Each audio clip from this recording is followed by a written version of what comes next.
Shalom, Kal Halal, Wahawad, La Yahweh, Ba'asham Yahweh Shai, Ba'asham, Wahak the abundance of the apostles of the great millstone, rule well and who have taught us this knowledge. Honest salutations to you fellow laborers that's doing the work of truth and sincerity. Shalom, and shalom to the few Akwap that believe as well. The brother Hardar coming back at you with another lesson, and it's just based upon, how I was, dealing in the spirit today, and just really became angry, thinking about the hell we catch, and the things that we see with our eyes every day on a daily in this society, and it's just really just grieving to my spirit. So I decided to do this video, a short video, just put it up, because I know many of you Akim, you brothers out there feel the same way. All right, so Lord willing, this short video is edifying. This is Ezekiel 9:4. It says, "And the Lord Yahweh, Ba'asham Yahweh Shai, said unto him, Go through the midst of the city, through the midst of Jerusalem, and set a mark upon the foreheads of the men that sigh and that cry for all the abominations that be done in the midst thereof."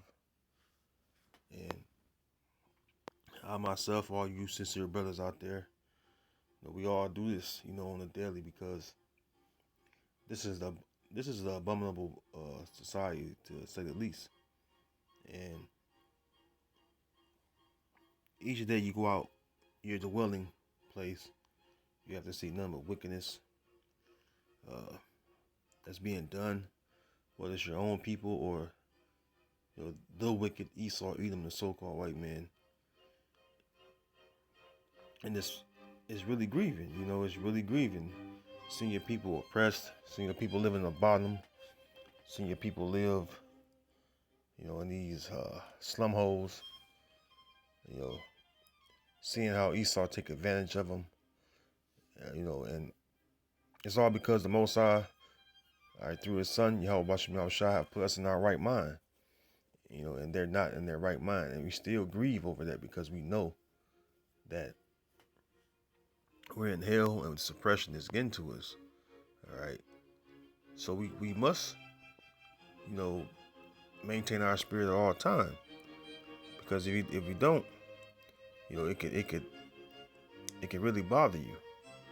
And Lord willing, you brothers stay strong out there. But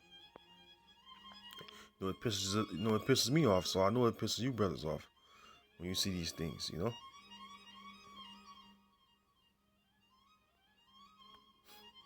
Definitely pissed me off, because that you look for or look towards the kingdom. All right.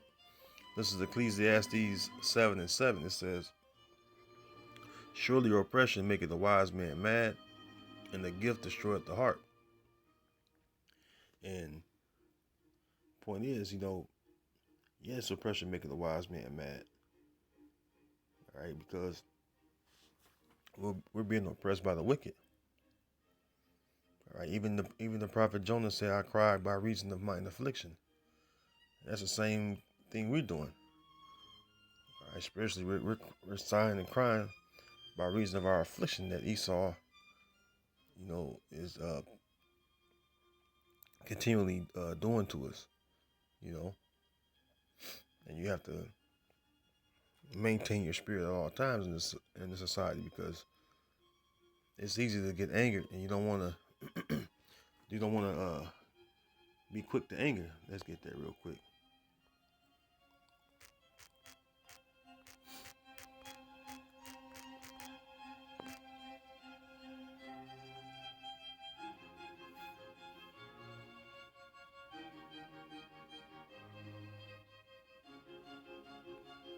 This is Slaki. What happened with that? There we go. Proverbs 16, verse 32. It says, "He that is slow to anger is better than the mighty, and he that ruleth his spirit than he that taketh a city. You know, that's so true because I mean sometimes things can really tick you off, you know. And when you think about it, you know, what no matter what it may be, you know, it may be something like I said, when your fellow Israelites are doing because they're not in their right mind, you know, it could be you know, it could be Esau, you know, but being slow to anger is a very good thing, and I've learned that over time because in the past I would be quick to anger, right? And when you're quick to anger, you know, it leads to negative things or bad things, right? So you have to maintain or control your spirit, you know, in any given moment, and notice you don't know what may befall upon you in a situation. So you have to always be patient in spirit and maintain your spirit and be in control of your temperament. All right, because um, some easily, if something easily can trigger you, you know, that's not good. All right, that's not good. And you know, us being spiritual men, you know, we have to understand that um, we deal in, you know, we're supposed to deal in the spirit. We're supposed to walk after the spirit. Let's get that. Let's go to the book of Romans, because it says it right there in Romans. Paul said that in Romans. Romans 8:1, it says, "There is therefore now no condemnation to them which are in the anointing of Yahweh Shai, who walk not after the flesh, but after the spirit." And that's true, you know, because man, if you're not careful, man, you can fall in these snares and nets that's all around you. You know, I want to jump down to verse 5. It says, "For they that are after the flesh do mind the things of the flesh, but they that are after the spirit, the things of the spirit." And that's what you want to always be in the spirit. When you think about things through this, or you think things thoroughly through the spirit, you tend to make a better judgment, all right, or a better decision on how to do something. Like I said, I know this personally because, like earlier, you know,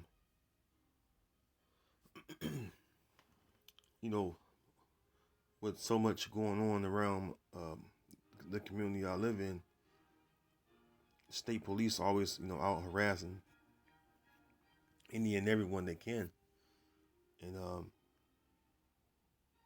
you know, I didn't get mad at it because I know why they down here. I know why they doing what they're doing, and so I see a lot of jakes getting mad, get upset, um, and they often meet the, you know, the wrath instead of, you know, cooperating or agreeing with their adversaries while in the midst of thee, and it turns out bad for them.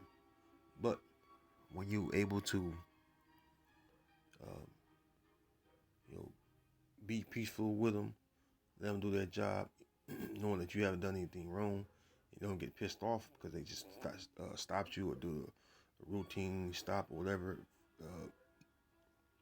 frisk, whatever. Let them do their job, and usually they get on about their business. You know, I see a lot of jigs get mad, and especially over wicked Israelites that have done some crazy things that got them on their trail. You know, that's one way of being slow to anger. I mean, of course, they pull you over for no reason, you know, a lot of the times. But hey, if you, first of all, The scriptures say, or when the man ways please the Lord, he maketh even his enemies to be at peace with him. That's in the book of Proverbs, and that's a true thing. All right, but you must maintain your spirit. All right. It says verse 6, for to be carnally minded is death, but to be spiritually minded is life and peace. And we know we don't have any peace in society, but you can go your way in peace to your dwelling, all right, to your tent, your house, versus maybe causing a hostile situation by trying to combat them, even though they could be on some BS, just let them go in and do what they gonna do, as long as they ain't violating you, of course, and let them go about their merry way. That's usually what they do. All right. It could be sometimes you can see, you walking down the street, you see them snatch up Jacob. You don't know what's going on. Yeah, it angers you, but hey, everything happens, all right, because Yahweh Shem Yahushua has sanctioned it. So keep that in mind. All right, the Most High have okayed that. All right, I'm not gonna get upset and angry when I see something like that. But when I see something like,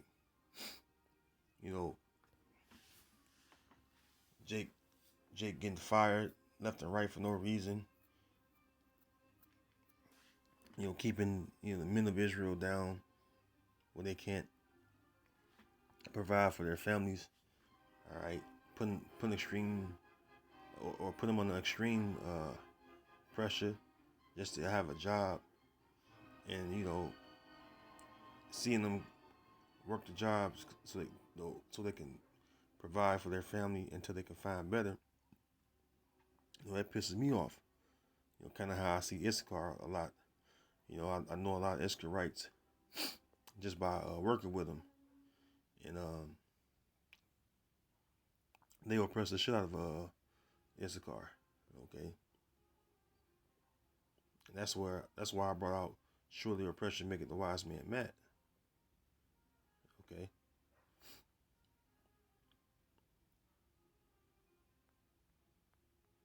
And that's the reason why we hate this society. All right, because we realize what the society stands for. All right. And we're all, so like, let me get that first con. We're all in this oppression together. All right. This is the book of Jeremiah 50 in verse 33. It says, thus says the Lord of hosts, the children of Israel and the children of Judah were oppressed together. So we all oppressed together. All the tribes. And we were oppressed under Esau. All right. Esau is our oppressor. That's why in the kingdom, we're going to rule over our oppressor. All right. And that's a future prophecy. All right. According to Isaiah the 14th chapter, we're going to rule over our oppressor. All right. It's going to be a good thing because everything that's been done to us will be recompense. All right. Or be compensated. All right. So we're all oppressed together.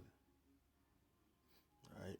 But those of us that know this knowledge or have this knowledge, we know the truth of the scriptures. We we have a more of a grief. All right. In fact, let's get that.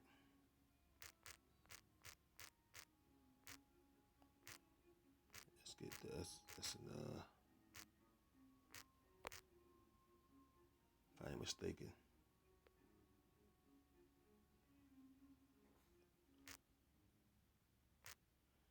I believe that's Proverbs 2. Let me grab that real quick. That was a good precept too. Proverbs, Ecclesiastes. Yeah, Ecclesiastes. Like it been a while since I brought that precept out. Ecclesiastes 1:18. It says, actually let me start up a bit. Um Start at verse 17. It says, and this is King Solomon, by the way, keep that in mind. And I gave my heart to know wisdom and to know madness and folly. I perceived that this also is vexation of spirit. For in much wisdom is much grief, and he that increaseth knowledge increaseth sorrow. And the more and more you get in these scriptures and you realize that we're living under uh, the wicked seed or the wicked nation, Esau, Edom, the Edomites, the so-called, central bankers on down to the average, so-called Caucasian, so-called white person, and how much we're being oppressed systematically by them. You know, you become sorrowful because you know that um, the first of all we're the Lord's people, and we know that we're supposed to be above them, but because of our iniquities, we live on the bottom, and you yearn for the kingdom to come faster and faster, right? Which it is, because the Most High is he's gonna relieve us, all right, from this captivity. This is the book of Psalms, chapter 12. I'm gonna go down to verse 5, and this is a psalm of King David. It says, "For the oppression of the poor, for the sighing of the needy, now will I arise, saith Yahweh. I will set him in safety from him that puffeth at him." Yeah, who's the one that puffed at us? Esau, Edom, the so-called white man. See? That's the whole reason the Most High is going to set us above them. Because we're being oppressed and we're the needy. And remember, we're the Most High's sons. All right? We're the Most High's children. Not every nation on the earth, but us Israelites. We're the Most High's children. Just like the Most High told Pharaoh that well, he said that, not that verse, but I was going to quote a verse. But he said, Israel is my son, even my firstborn. You know? And it's no different this time around because Esau is Esau's the modern day Pharaoh. Remember, this place is spiritually called Sodom and Egypt. All right?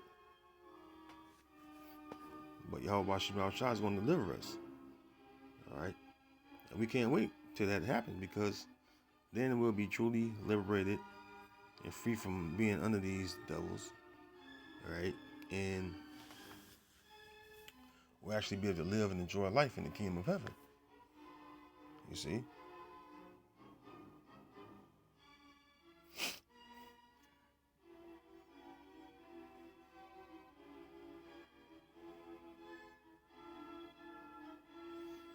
I'm glad it's precept, because it fits us brothers, you know. Baby, 1 second.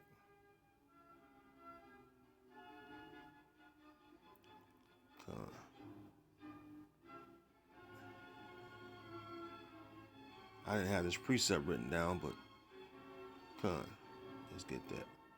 There's a book of Revelation 12 and 11. It says, well, let's go up to verse 10. I should start at 10. Revelation 12 and 10, it says, "And I heard a loud voice saying in heaven, now is come salvation and strength, and the kingdom of our power, and the power of his anointed," which is Yahweh Shai, by the way. "For the accuser of our brethren is cast down, which accused them before our power day and night." Now, who's that talking about? Esau. He's accused of, all right, of us. All right. It says that even in the book of Psalms 50, in about verse 19, it says, "Thou slanderest thine own mother's son." Talking about who? Esau, how he slandered Jacob. All right, Jacob represents us. We're the sons of Jacob. All the so-called Negroes, all of us so-called Latinos, all of us so-called Native Americans by the house of our fathers, by the genealogy and pedigree or bloodline of our fathers. All right. Verse 11, and they overcame him by the blood of the Lamb and by the word of their testimony. And they loved not their lives unto the death. Yeah, because we hate the lives that we have to live, as far as outside of this knowledge, outside of this truth, because of the life of oppression and being on the bottom of your enemies. I remember who was it, Elder Apostle Bar said that we're not living. He said in the kingdom of heaven we're going to learn what it means to be living. And that's true. I totally agree with that. Because when you read the scriptures, you get an idea, a great idea of how we're going to be living. I can't wait till that happens. That's why the scriptures speak about us looking forward to a new heavens and a new earth, wherein dwelleth righteousness, because the sons of Jacob, we're gonna live it up. Everything we can enjoy, we're gonna enjoy in the kingdom, as far as having our wives, having our children, seeing your fellow Israelite, well-being, being taken care of, and their children being taken care of. It's gonna be a beautiful thing to see our nation nourished back up again. Okay, in righteousness. And that's what we're patiently waiting on. All right, here's the faith and patience of the saints, which are Israelites. All right, that believe. Because we're the ones that show our faith and patience and waiting on and trusting in Yahweh Shem Yahushua.